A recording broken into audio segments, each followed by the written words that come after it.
নমস্কার, আমি কৃষ্ণেন্দু হরি। আজকে আমি গাইতে চলেছি নয়নের কথা এবং সুরে একটি অন্যরকম বাংলা মৌলিক গান, যেন কোথায়। তুই কি বুঝিস গানের সম্বন্ধে? মহাকাশ খুঁজে পায়নি। ইন্টারভিউটা দিয়ে আয়।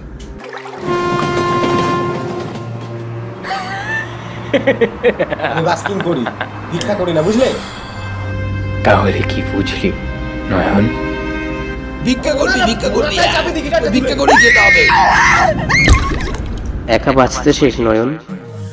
অপচয় কত করেছি, খুঁজে পাইনি আমার পরিচয়। হয়তো কোনোদিন কত ব্যথা আমাকে নিয়ে লেখা হবে বিষাদের গ্রন্থ।